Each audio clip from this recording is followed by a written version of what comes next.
আগামী সোমবার অর্থাৎ ২৬শে অগস্ট জন্মাষ্টমী। সেই উপলক্ষে সোমবার কলকাতার একাধিক মেট্রো লাইনে কম সংখ্যক মেট্রো চলবে বলে মেট্রো কর্তৃপক্ষ সূত্রে খবর।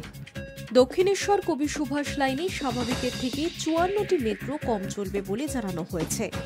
এছাড়া হাওড়া ময়দান এসপ্ল্যানেড এবং সল্টলেক সেক্টর ৫ শিয়ালদা লাইনেও ওই দিন মেট্রোর সংখ্যা কম করা হয়েছে।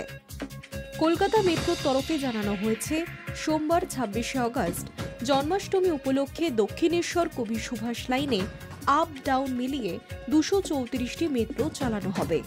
অন্যান্য দিন ওই লাইনে ২৮৮টি মেট্রো চলে। তবে মেট্রোর সংখ্যা কম করলেও প্রথম এবং শেষ মেট্রোর সময় অপরিবর্তিত রাখা হয়েছে। ওই দিন দমদম থেকে কবি সুভাষগামী এবং কবি সুভাষ থেকে দক্ষিণেশ্বরগামী প্রথম মেট্রো ছাড়বে সকাল ৬টা ৫০ মিনিটে।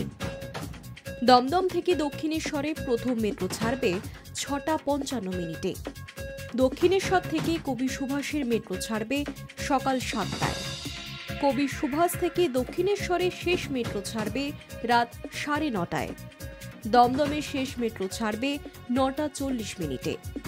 দক্ষিণেশ্বর থেকে কবি সুভাষগামী শেষ মেট্রো ৯টা ২৮ মিনিটে এবং দমদম থেকে কবি সুভাষের শেষ মেট্রো ৯টা ৪০ মিনিটে।